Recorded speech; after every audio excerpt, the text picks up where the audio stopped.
Yeah, hi friends. So the today's session we are discussing about the our agenda is about Docker. So today we will learn about Docker. So let's first discuss about the today's agenda. We'll discuss why we use Docker, and after that we will discuss about the architecture of what exactly the architecture of the Docker and how it different from the VMware. Then we'll discuss about the installation process of the Docker. Then after completion of the installation process, we move ahead for the commands hands-on practices for the Docker. Then we will proceed for the Docker file, how the Docker file works and why we need the Docker file. Then we'll use the Docker Composer file. I'm not sure I will cover this in the same video, but I will create a subsequent video for the same for the Docker Composer file and how we can write the Docker Composer files. So let's start. We don't waste time for the same. Let's start for the uh, Docker. Why we use the Docker. So let's first understand the concept of why we use the. Let's understand. This one is VMware architecture. Let me just take a marker and then uh, let's point it out. Here we have the one is the VM virtual machine and another one is the Dockerized environment. So let's understand the difference between them. In both of them we have the host operating system. Host operating system means we have some host operating system installed. Either it can be Windows, it can be Linux, and it can be any one of them. So in case of the virtual machine, over the host operating system we have a hypervisor. Over the hypervisor, we have multiple operating system. Either we have, might be it can be Windows, it can be Linux, also it can be Mac, any one of them. And over it we have the bin and the libraries. And after that we will install the app. Now assume why we need an application where we want to run Apache, and for that what we need an operating system, we need a hypervisor. After that or again the operating system of the actual machine, and over it we require the libraries, and then we need to install the app. So now the point is, to install this process, assume the minimum requirement to installation this process is 1 GB. It's 1 GB. So every time if I am installing, if I need to deploy an application, every time I need 1 GB, and 1 GB minimum 1 GB, my operating system will occupy it. So if I have the 10 applications or 10 GB of the space, I already occupied for the operating system. So to prevent such kind of the losses, what the Dockerized environment provide. Dockerized environment will provide over the operating system. We have instead of the hypervisor, we have the Docker engine, and over the Docker engine, whatever the bin libraries we have, and we directly start whatever the application we want. Either it can Windows or it can Linux. So now the Docker environment will be responsible for which kind of the operating system we need. It will be required the minimum libraries for the same, and over which we can run the application. So I hope you can understand what exactly the difference between the virtual machine and the Dockerized container environment. So in case if you have still any doubt, you can just write me in the chat box over the video. We'll discuss about the it again. Okay, so let's move ahead for the another what exactly the Docker is. So what if you understand the difference between the virtual machine and the Docker container. So now let's move what exactly the Docker is.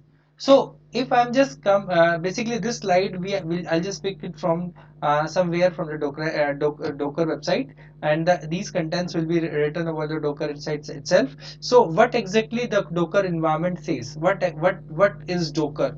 Basically, Docker is a lightweight, open, secured platform that is used to building, shipping, and running an application that runs over the that can be or that application can be a native Linux application, that can be a Windows application, or it can be a Mac application.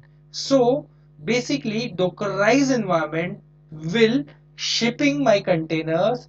Either it can be Windows container, it can be Linux container, it can be Mac container, and it will expedites the complete development process to the deployment process. So it will be helpful for deploying the application from dev environment to QA environment to production environment. So we can quickly move the container from one place to another, one environment to another environment without changing any code changes and without redeploying it.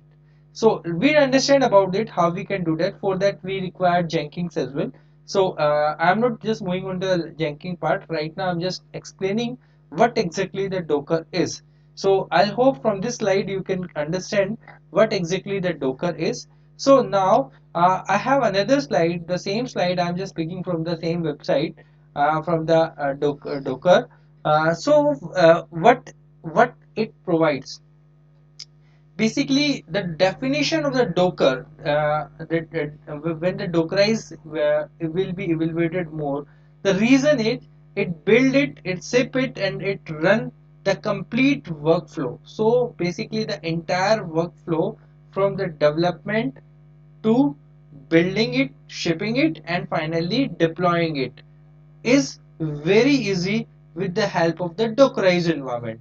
So here we have we are the I'm just assuming these are the set of the developers who are working on the project. So what they will do, they will just build the they will just pull the Dockerized environment and do their development.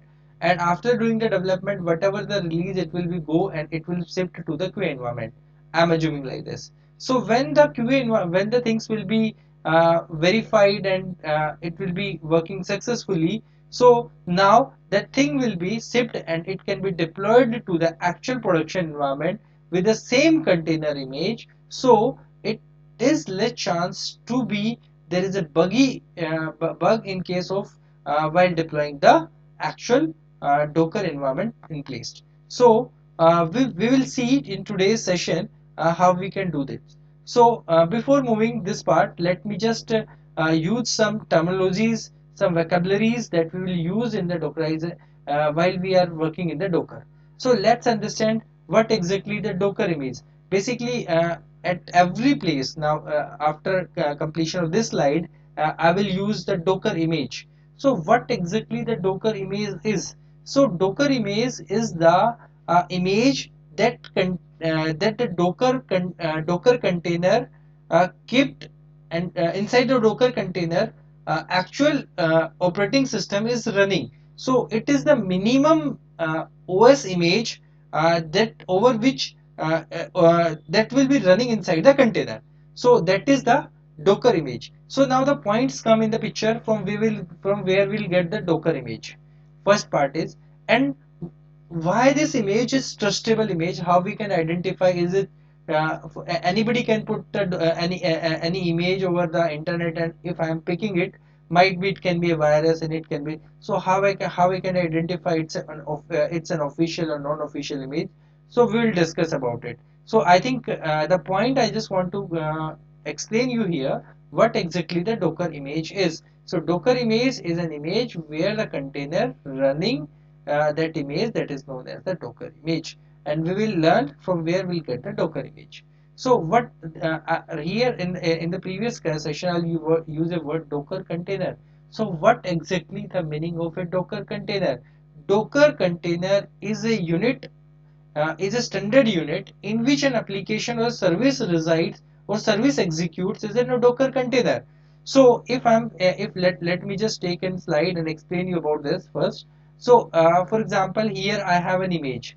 Okay, I just deploy an application, and this application is running on the Linux environment. I am assuming this is running on the Linux environment. So what I will do, I will just pull an image. I will pull a minimum image of the Dockerized environment from the Docker website that is kept the Linux environment. So I will pull that image. After pulling that image, when I am executing this, when I am running with the application, that image is in running form, that is known as the Docker container. So I hope you understand about the Docker container. I will demonstrate you each and every step what exactly the Docker image is. So now the engine. Docker engine is create, ship and run the Docker container deployed on a physical virtual host in the data center or a cloud. So basically, it's an internal part of the Docker where the that manages the Docker image and Docker containers. That the responsibility is the Docker engine. So now we'll come on the registry services. Registry services or Docker Hub public services and the trustable private repository services. So basically, I will told you when at the beginning I'll told you now we have the images. So we have the two types of images. One is the public images and another one is the private images.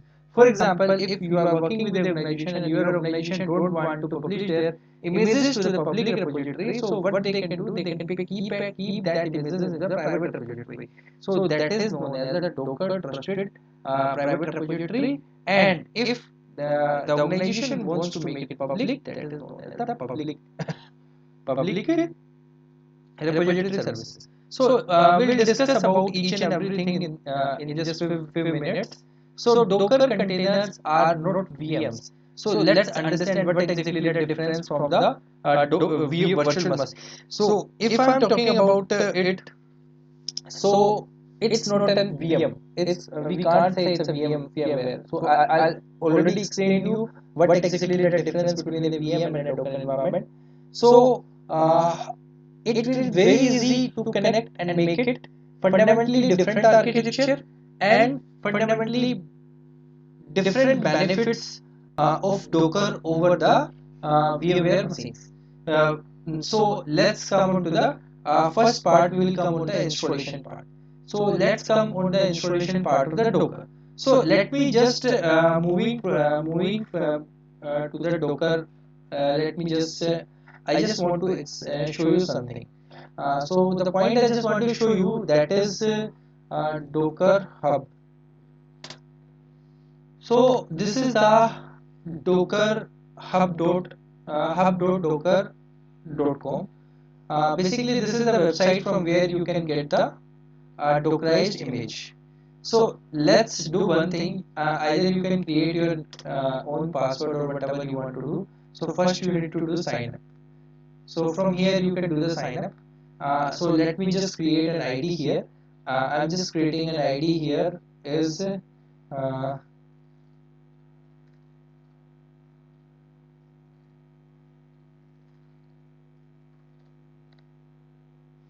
okay. And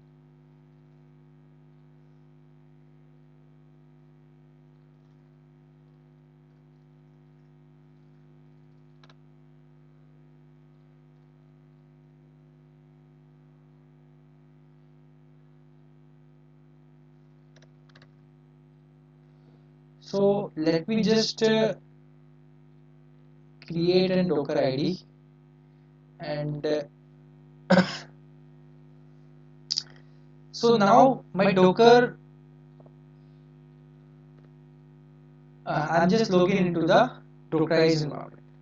So here you have the plans and whatever the if your organization just want to be need some support and parallel repositories kind of things, private repositories.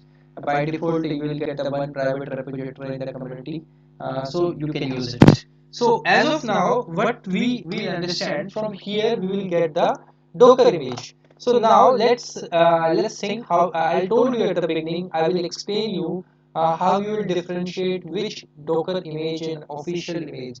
So assuming I'm writing here Linux here. Okay. So I have n number of images will be there. I have n number of images. This one is the AWS. There's multiple images I have. So let's understand what exactly the official image. How we will tag it, whether this is an official image or not. So if that will be the official image, let's understand. You will get the reviews here. This is not an official image. So let's come back. Alfred Head.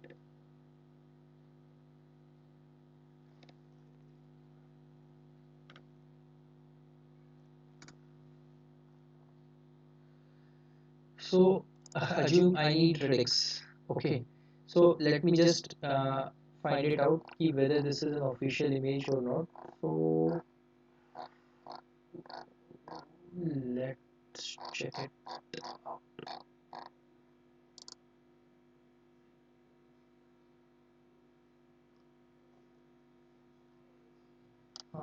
To whom this image capped.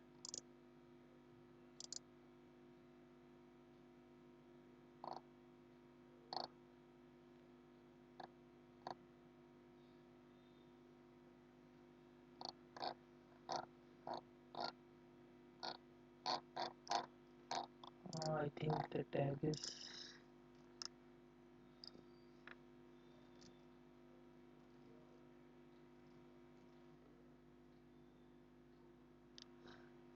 Let me just Docker certified image. So if I need Linux here, so I just want to only the verified and official images only.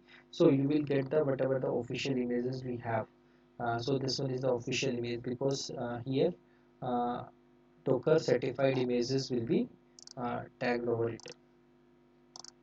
So I think no one will be the Docker certified here. So let me just official images. So official images, this one is the official image that is published by Ubuntu only. This is Alpine image. This one is the so this one is the Amazon Linux, Python, and this is Arc Linux. So all these over which you will see the this tag. Now this means that image is an official image. So let's do one thing. I will just click on it. So now the point is how we can set up. The first part we will going to discuss about, that is installation of uh, Docker in our system. So let's begin with the installation part first. So the installation part we will cover in this session. So let me just open a Linux box. This is my Linux box. Okay, I think it can be. Let me just reopen it.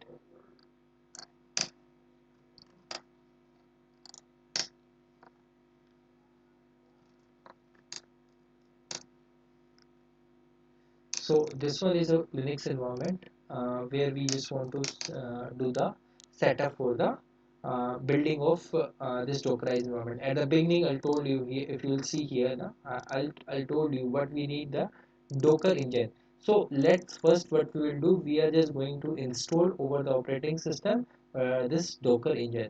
So what are the steps we require to install the Docker engine? First of all, what we need to do, we need to do a apt update. So let apt update, sudo apt update, it will what it do, it will just update the whatever the image of the we are using the Ubuntu. So it will update the Ubuntu image. If you are using Reddit, so I will suggest you go to the official website and you will get the steps of the installation of the Docker image. So it will be installing the Docker, it will updating the Docker, and after that what you need to install whatever that HTTP transport, CA certificates and all to install the certificate. So we will install that, and after that we will install the Docker Ubuntu key, and after onwards we will install the Docker. So this is installed successfully, then I will installing the HTTP certificates and the required supporting certificates. Then I am installing the curl this package. All these steps you can get from the official website. And after that what we will do, we'll again run the whatever the architecture we are using. So I'm just adding the repository for from where we can get the Docker. So this will be installed. Now I'm just going to install the Docker C. So here I installed the Docker. So I'm installing the Docker. After installation of the Docker, what we'll do, we'll check the status of this. So let me just complete this and check the whether the Docker is running or not. If it's not running, then we will start the Docker services, and if it's running, it will be showing us whether the Docker is running or not. So let's check it out, whether the Docker is running or not. Let it finish it up. So 96%. So I think it will take 2 more minutes to complete it.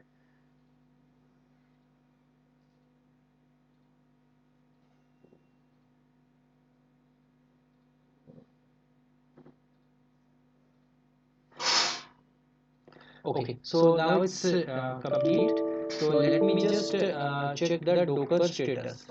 Whether Docker is successfully, yeah, it's Docker is successfully running and working. So what we will do, okay, let me just tell you first one thing. If I'm just running this command, what it do, it will just show me from username,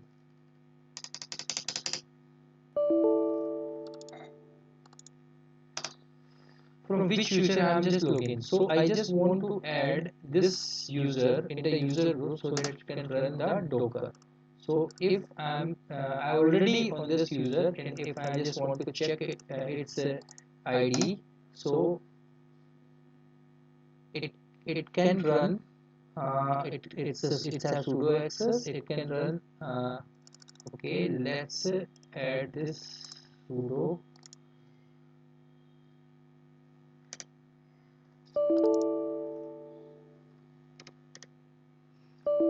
Let's copy this. After that, this is the image. Now what we can do, we can uh, docker images. So it will say it don't have the permission. So let me just run it from here. So basically till now what we have done, we have just completed the installation process of the Docker. So in the next session we will discuss about the commands of the Docker, how we can run this. So I'm just stopping the video where you can get for the next video we will discuss about the commands and how we can use the Docker.